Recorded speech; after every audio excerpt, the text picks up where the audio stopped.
There are three levels of discernment. The discernment that comes from reading or listening, the discernment that comes from thinking things through, and then there's the discernment that comes from developing the mind.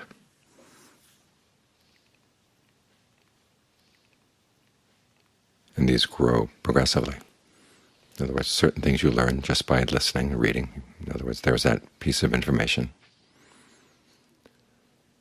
And then when you try to put the different pieces together, thinking them through, that's when you learn more about them. See where things fit, see where things don't seem to fit.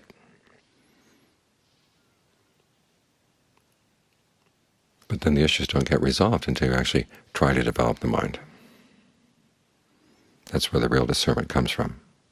The things you read about, the things you thought about, things you heard about, now you actually see them in action.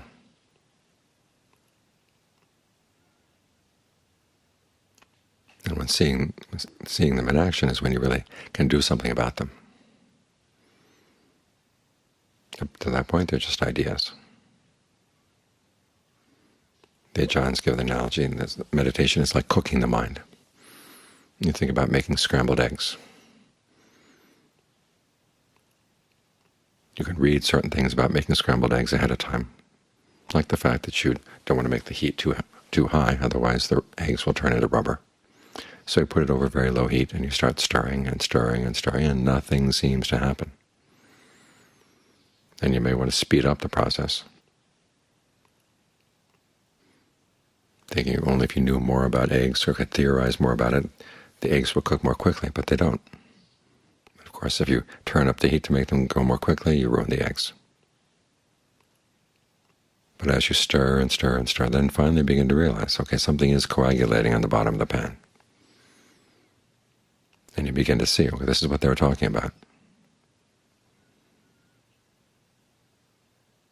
That element of patience is important because all too often we read about the path and we want to think that somehow we can analyze it ahead of time and speed up the process. And reading does help avoid certain problems. Thinking things through helps avoid certain problems. But there are a lot of issues that are not going to be resolved until you sit down and actually cook the mind. We read about the aggregates, we read about the different kinds of clinging, and they don't really become clear until you actually try working with the mind.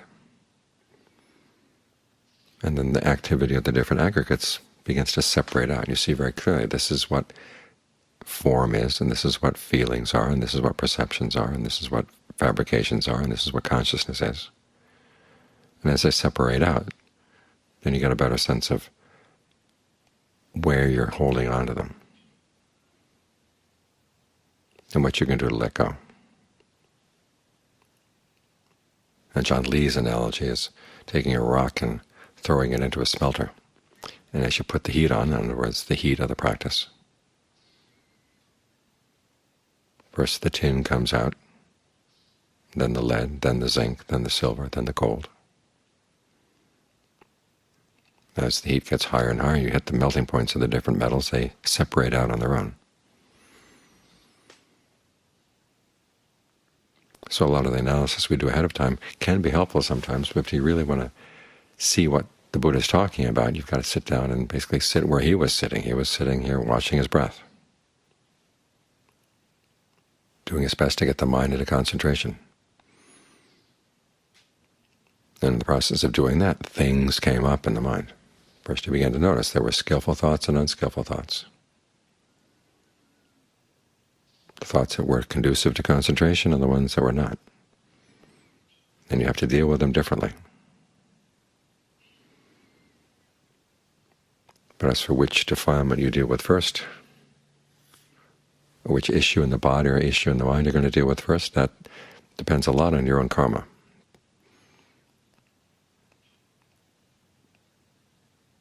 There was one time when the king of Thailand went to visit Lumpudun and asked him which defilement should be abandoned first. And he said, whichever one comes up first. You abandon that one. In other words, they don't come in a neat line like they're in the books. It's not the case that you first have sensual desire, and then you have to deal with ill will, and then you deal with sloth and torpor, and then the other hindrances in a row. Whichever one comes up, you have to deal with that. And it may not be the issue you plan to deal with as you're sitting or meditating, but in the course of cooking the mind, this is what came out. The same applies to the body. There may be pains, there may be diseases in the body. You didn't plan for them, but there they are. That may be the issue you have to deal with tonight. So you take the issues as they come, remembering that the basic approach is you focus on the breath, try to get the mind with the breath, with a sense of ease and well-being, because that gives you a good handle to deal with a lot of things, both in the body and in the mind.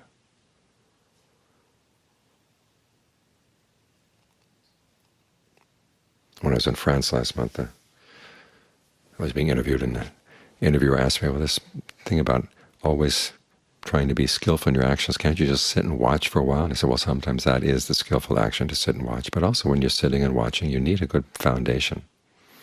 Otherwise, if something really big or bad comes along, you don't have a good place to stand. You can get knocked over really easily.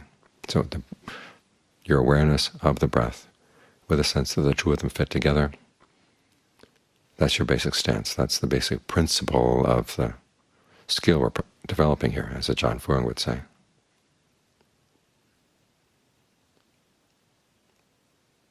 And again, as I said, this is where the Buddha was sitting. This is where his mind was sitting on the night of his awakening, just right there with the breath, dealing with things as they came up, in the course of trying to keep the mind still with the breath.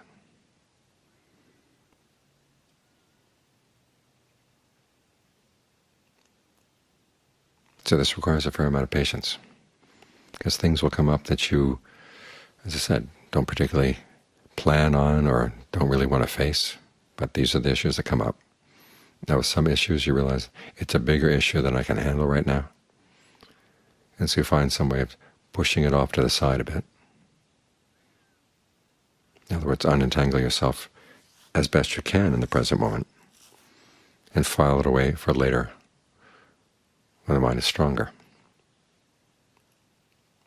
In this case, it's like learning how to be a boxer. You don't take on the world champion right away. You work your way up. When you feel that you're ready, okay, then you take on the big issues. If there are issues that are getting in the way of concentrating at all, this is when you bring in the discernment you've learned from the books. Do you recognize, okay, this is a problem, and there are strategies in the books for dealing with them.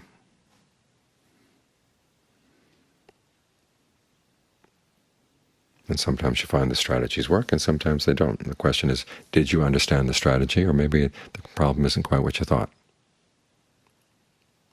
This is where you have to use your discernment based on thinking of different variations that you can create in the strategy. And the Buddha gives 5 ways of dealing with distracting thoughts. One is just replacing the thought with another thought, a more skillful thought. That can either be coming back to the breath or trying to figure out something that would be a skillful antidote. Lust comes up, you contemplate the unattractiveness of the different parts of the body. Anger comes up, you try to develop goodwill for yourself. That kind of thing. That's one approach. If that doesn't work and you find the mind keeps going back and back and back, you've got to actively think about the drawbacks of that kind of thinking, where it would lead you if you continue thinking in that way. If that doesn't work, consciously ignore it. The thought can be there, but you realize the breath is still here. The thought doesn't destroy the breath. So hold on to the breath as best you can. The 4th approach is when you begin to notice that each thought has a pattern of tension that accompanies it. It provides a marker in the body that helps keep you in reference to that thought. Well, dissolve the marker with the breath if you can. Relax it. If that doesn't work, then the 5th approach is to bear down on the mind and say, I'm just not going to think that thought. Those the approaches that the texts give. Well, you have to work out variations on them. Like with that last one, you might add a meditation word, Bhutto, Bhutto, Bhutto, really fast.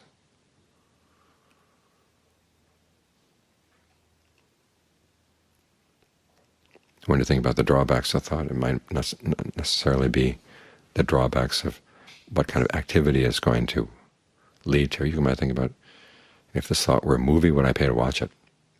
That's not there in the text, but it's a variation that can work. In other words, use your ingenuity, then try things out. This is where your thinking then becomes part of the developing. Because concentration is not mindless, it is not thinkingless. It's just learning how to use your thought and apply it directly to the problem that's coming up.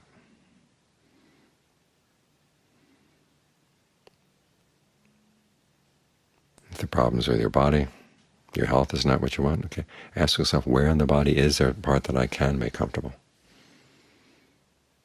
And any thoughts that come up about how frustrating it is for the body to be disobeying you right now. You shouldn't be doing this until you're quite a bit older. Well, the body's doing it. What are you going to do? You say, this is where I'm going to stay right now. Learn how to find a spot that you can take as your safe place.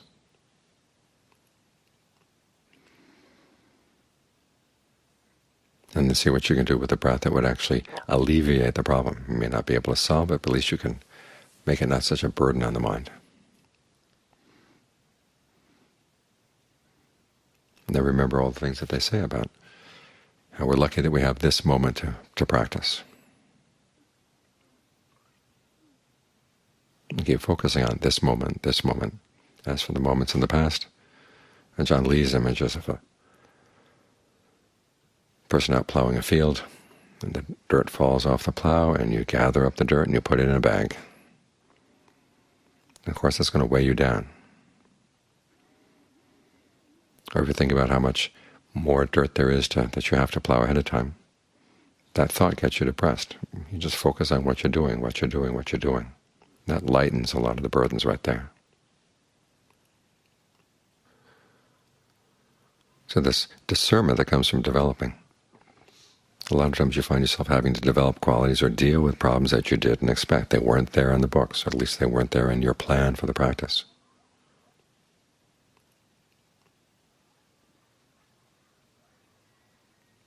So you have to learn how to put the plans aside. Say, this is the problem that's coming up right now. I'll deal with this problem. I've got the tools. I've got the breath. But it's a different analyses for, say, when an emotion comes up, you've got the breath, you've got the way you're talking to yourself about it, you've got the perception, you've got the feeling.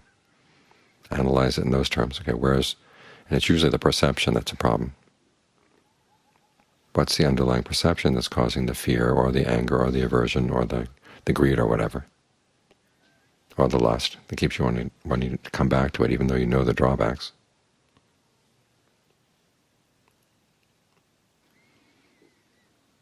So stay with the breath, adjust the breath, and then ask yourself about those perceptions. If you're not sure about what the perceptions are, give yourself new perceptions.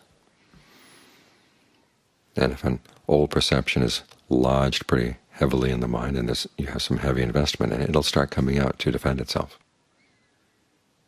In other words, you poke it.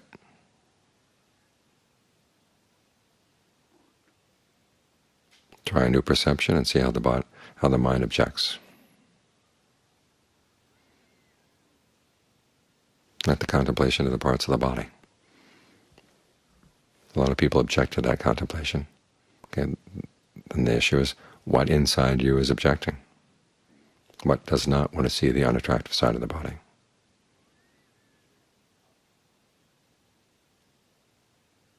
That's your problem. The contemplation itself is not the problem. The contemplation there is to cook your mind. So if the problem comes oozing out in this case, in other words, in this case it's not tin or lead or gold.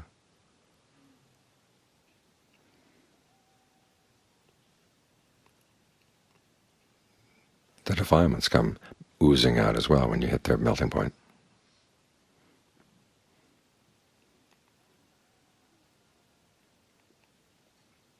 So don't try to plan things ahead of time about how it's going to go.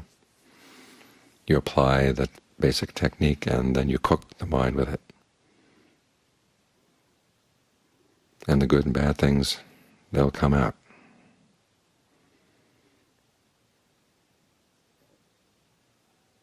And the technique is here to give you a handle on how to deal with them, and how to develop your own ingenuity, because that's a lot of where discernment comes from, being sensitive to new problems that come out and being ingenious in dealing with it.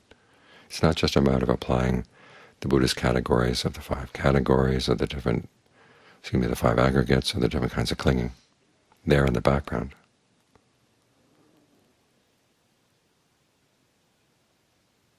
But it's your ingenuity in applying them that's going to make the discernment yours. Turns it from discernment in the books to discernment that comes from the practice. And you've got it right when you start getting the results. But it requires patience.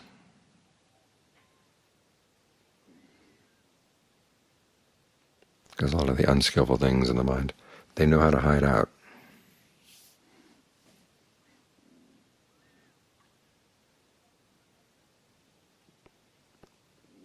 So you have to be patient in watching them,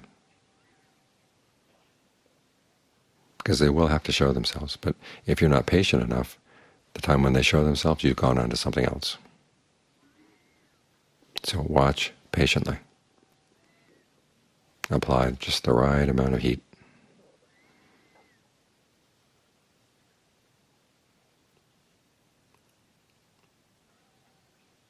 And then you see the results coming in the mind.